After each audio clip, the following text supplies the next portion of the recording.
السلام عليكم، كي دايرين؟ لاباس عليكم؟ كنتمنى تكونوا في احسن الاحوال. معكم سميره من قناه سميرة كيتشن. فاولا بغيت نشكركم بزاف بزاف على الدعم وعلى التشجيع ديالكم الدائم، وكنرحب بجميع المتابعين الجدد وكنقول لهم مرحبا بكم، وكنتمنى القناه ديالي تعجبهم. فاذا عجبكم الفيديو ما تنساوش ديروا الاعجاب وتفعلوا الجرس باش يوصلكم كل جديد. فكما كتشوفوا معايا في الصور، اليوم غادي نشارك معكم الوصفه ديال الكعك الوجدي اللي كيجي روعه في المذاق وكيعطي كميه كثيره. فبقاو معايا تعرفوا على المكونات والطريقه ديال هذه الوصفه.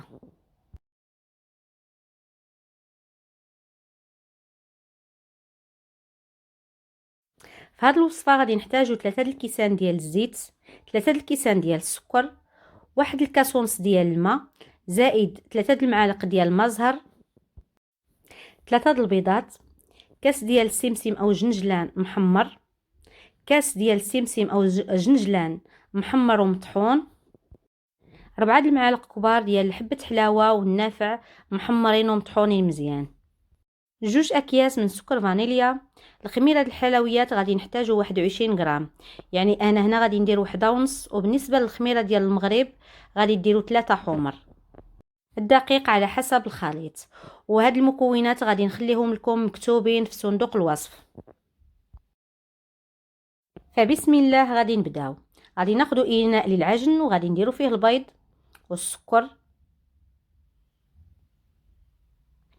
والسكر فانيليا، وغادي نخلط مزيان،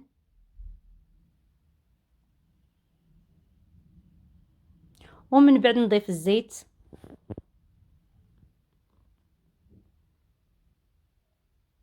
ونزيد نبقى نخلط. فدائما من كنزيدو شي حاجه كنخلطو.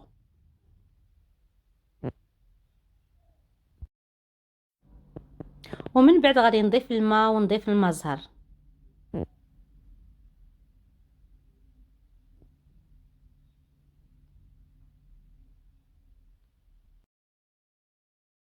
من بعد غادي نضيف الزرارع اللي عندي، غادي نضيفهم كاملين، وغادي نزيد نخلط مزيان حتى ينسجموا مع الخليط.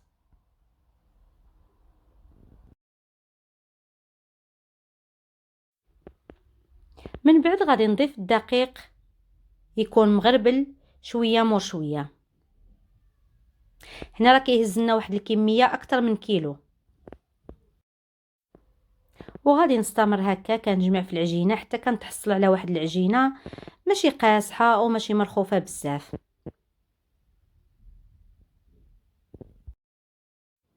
ومن بعد غادي نضيف الخميره د الحلويات على حساب واحد الكيس ونصف، وواحد القبصه ديال الملحه، وغادي نزيد نجمع في العجينه ديالي.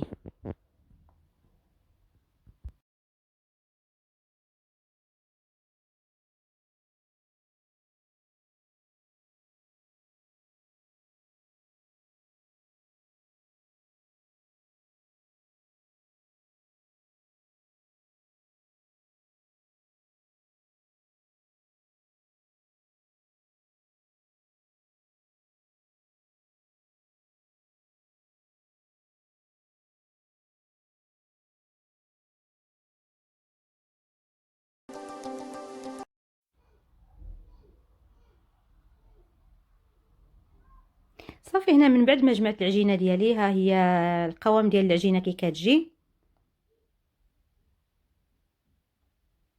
صافي هنا غادي نقسمها ونديرها في اكياس بلاستيكيه باش ما تشربليش البرد، وفي نفس الوقت كتبقى العجينه مزيانه.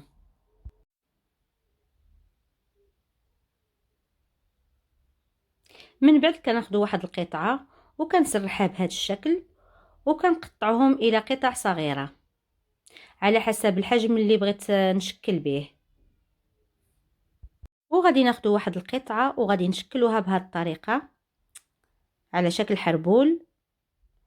وغادي ناخذ واحد المسطره او لا عندنا ميزاننا، او لا غادي نعطي لكم واحد الطريقه بالكاس باش يجي لنا الكعك ديالنا كامل مقاد.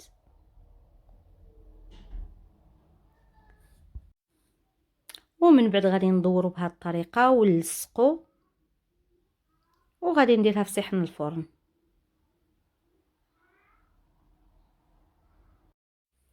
كما كتشوفوا معايا غادي ناخذ حربول اخر وغادي نشكله بها بنفس الطريقه، وبواحد السكين حاد غادي نشكل دوك الخطوط باش كيعطيني واحد الشكل زويون.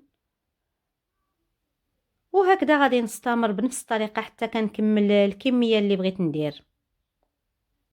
فانا نصف ديال الكميه غادي نشكله بهذا السكين بهذه الطريقه، غادي يعطيني كيعطيني هذا الشكل زويون. والنصف الاخر غادي نخليه عادي كما داك الكعك اللي كيتباع في الجهه الشرقيه ديالنا.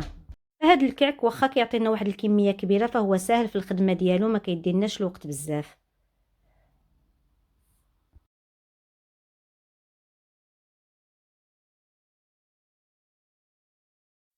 فهنا غادي نعطيكم طريقه اخرى بالكاس باش يجي لكم الكعك ديالكم مقاد. غادي ناخذ واحد الحربول وغادي نشكلوه بواحد السكين بهذه الطريقه.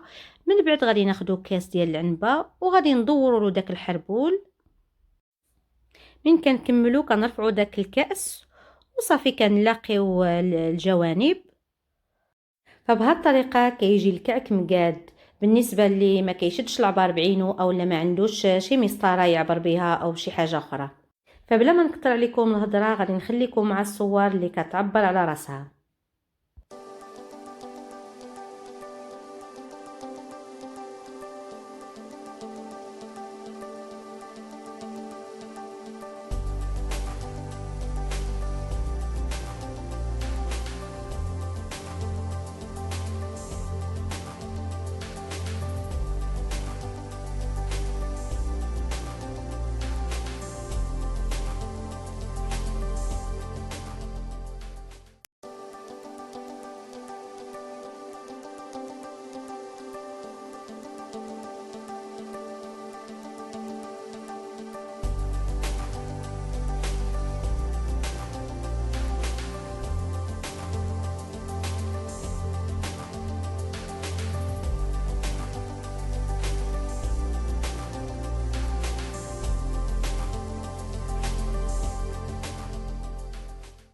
ومن بعد غادي ندهنهم بواحد البيضه مخلطه مع قطرات من الحليب. غادي نخلطهم مزيان وغادي ندهن بهم الكعك ديالي. ومن بعد غادي نزينهم بالسمسم او الجنجلان من الفوق، واللي ما بغاش يقدر يخليهم هكاك. ومن بعد كندخلهم الفران كيكون سخون وكنقصوا على درجه حراره 200 وكنخليهم يطيبوا وكيكون مشعول من التحت والفوق.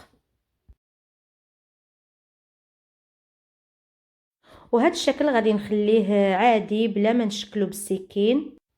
فبعض المرات في التالي ديال العجينه بحال كتولي من كنديروها حرب على شكل حربول بحال كتولي خاويه شويه من الداخل، فما عليها والو، غير كتضغطوا عليها العجينه واحد شويه وكتبقى صافي وكنجمعوها عادي كما درنا قبل.